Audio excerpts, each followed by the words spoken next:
ಕಾಂಗ್ರೆಸ್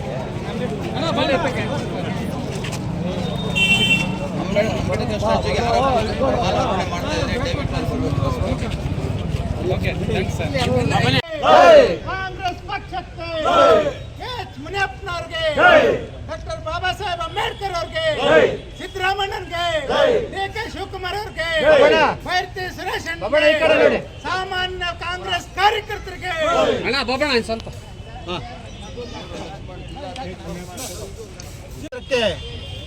ಮಹಿಳಾ ಕ್ಷೇತ್ರದಿಂದ ನಮ್ಮ ಶ್ರೀಮತಿ ಮಹಾಲಕ್ಷ್ಮಿ ಪ್ರಸಾದ್ ಬಾಬಣ್ಣವರು ಇವತ್ತು ಜಯವನ್ನು ಬಾರಿಸಿದ್ದಾರೆ.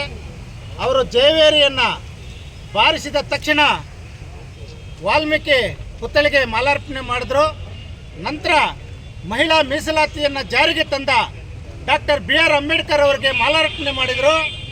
ಮಾಲಾರ್ಪಣೆ ಮಾಡೋದ್ರ ಮುಖಾಂತರ ಸಂವಿಧಾನಕ್ಕೆ ಬೆಲೆ ಕೊಟ್ಟ ಏಕೈಕ ವ್ಯಕ್ತಿ ನಮ್ಮ ಮಹಿಳಾ ಮೀಸಲಾತಿ ಸದಸ್ಯರಾಗಿ ಆಯ್ಕೆಯಾದಂತಹ ಮಹಾಲಕ್ಷ್ಮಿ ಪ್ರಸಾದ್ ಬಾಬಣ್ಣವರಿಗೆ ಈ ಮೂಲಕ ನಾವು ಅಭಿನಂದನೆಗಳನ್ನು ಅರ್ಪಿಸ್ತಾ ಇದ್ದೀವಿ.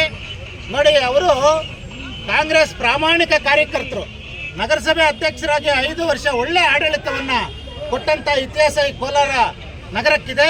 ಇವತ್ತು ರೈತರ ಕ್ಷೇತ್ರವನ್ನು ವ್ಯಾಪಿಸಬೇಕು, ರೈತರಿಗೆ ಏನಾದರೂ ಒಂದು ಅನುಕೂಲ ಮಾಡಬೇಕು. ಇವತ್ತು ಏನಾದರೂ ಸೊರಗ್ತಾ ಇದ್ದಾರೆ ರೈತರು.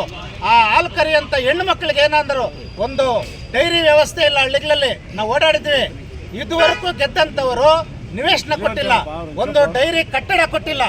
ಅವರು ಬಾಡಿಗೆ ಕಟ್ಟಡಗಳಲ್ಲಿ ಹಳೆ ಮಳೆ ಬಂದರೆ ಸೋರುವಂತಹ ಕಟ್ಟಡಗಳಲ್ಲಿ ಅವರು ಪಾಪ ಡೈರಿಗಳನ್ನು ಹೆಣ್ಮಕ್ಳು ಅಳ್ಕೊತಾ ಇದ್ದಾರೆ.